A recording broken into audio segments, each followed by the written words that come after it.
Est-ce que vous avez des fulgurances d'inspiration qui vous prennent comme une envie de faire pipi? Et qu'est-ce que vous faites à ce moment-là? Envie de faire pipi qui sont...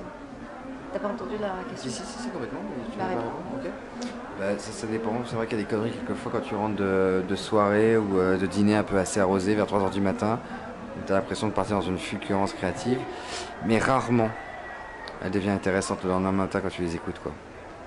Donc bon, tu passes du temps. Mais quelquefois, il peut y rester un petit quelque chose sur lequel tu pars de manière assez claire et puis il peut se finir une chanson. Mais c'est assez rare quand même.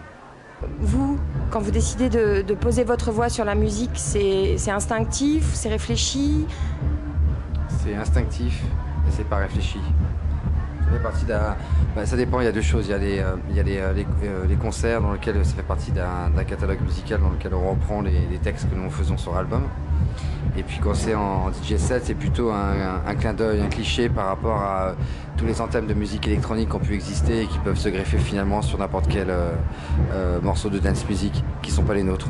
Donc ça donne une dynamique et qui joue sur l'inconscient collectif en fait, parce que la plupart des gens ont connu ce genre de gimmick, de voix, et dans ces cas-là c'est plutôt un amusement. Maintenant, j'aurais souhaité avoir un peu de précision sur le nom Scratch Massive. C'est à cause des velcro, des tennis velcro, c'est... Alors, Scratch Massive, ça vient en fait d'un argot anglais qui veut dire... qui définit en fait une certaine température dans une ambiance de foule.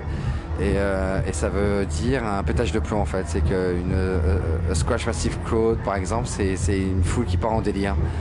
Donc quand on a décidé de trouver un nom, on s'est rendu compte que si on prenait ce nom-là et que la musique qu'on pouvait faire donnait cette attitude-là à certaines personnes, et ben c'était un bon nom pour notre musique.